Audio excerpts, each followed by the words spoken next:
নমস্কার, গুরু কৃপাহি কেবলম।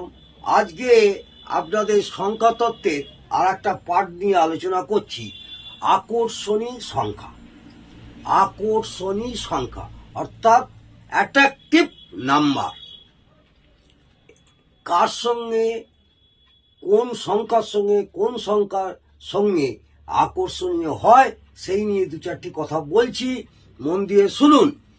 একই সংখ্যা ছাড়া কিছু সংখ্যার আকর্ষণ থাকে, এদের বলে আকর্ষণীয় সংখ্যা বা অ্যাট্রাকটিভ নাম্বার। এদের মধ্যে কি হয়? প্রেম, বন্ধুত্ব, পার্টনারশিপ ভালো হয়। অর্থাৎ যারা লাইফ পার্টনার করবে, কোন সংখ্যার সঙ্গে জাতক জাতিকা, কোন সংখ্যা লাইফ পার্টনার ভালো হবে, বন্ধুত্ব ভালো হবে, প্রেম ভালো হবে, সেই নিয়ে আমি একটু আলোচনা করছি।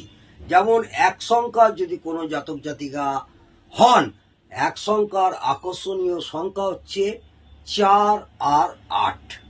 4 আর 8। দুই সংখ্যার আকর্ষণীয় সংখ্যাকে 7, 8, 9। দুই সংখ্যার আকর্ষণীয় সংখ্যা হচ্ছে 7 এবং 9। তিন সংখ্যার আকর্ষণীয় সংখ্যা হচ্ছে 5, 7, 9। 5, 7, 9। বোঝা গেল? চার সংখ্যার আকর্ষণীয় সংখ্যা 1 আর 8। চার সংখ্যার আকর্ষণীয় সংখ্যা হচ্ছে 1 আর 8। পাঁচ সংখ্যার আকর্ষণীয় সংখ্যা হচ্ছে 3 আর 9। পাঁচ সংখ্যার আকর্ষণীয় সংখ্যা হচ্ছে 3 আর 9। ছ সংখ্যার আকর্ষণীয় সংখ্যা 3 আর 9। ছ সংখ্যার আকর্ষণীয় সংখ্যাও হচ্ছে 3 আর 9। সাত সংখ্যার আকর্ষণীয় সংখ্যা হচ্ছে 2 আর 6। সাত সংখ্যার আকর্ষণীয় সংখ্যা হচ্ছে 2 আর 6। আট সংখ্যার আকর্ষণীয় সংখ্যা হচ্ছে 1 আর 4। নয় সংখ্যার আকর্ষণীয় সংখ্যা হচ্ছে 2, 3, 6।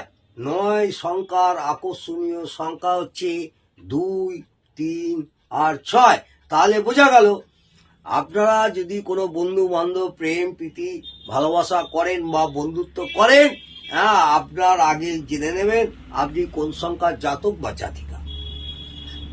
বন্ধু বান্ধবদের সংখ্যার সঙ্গে আপনারাও মিলিয়ে নেবেন, তাহলে আপনারা অনেকটাই বুঝতে পারবেন। আশা করব আপনারা বুঝতে পেরেছেন। যদি ভালো লাগে একটা লাইক এবং কমেন্ট করতে ভুলবেন না। তা আগামী দিনে ওই সংখ্যা তত্ত্ব নিয়ে আরও অনেক কিছু আপনাদের বলবো এবং শুনবেন। আশা করি আপনাদের ভালোই লাগবে। আজকে এই পর্যন্ত। নমস্কার, জয় মা তারা।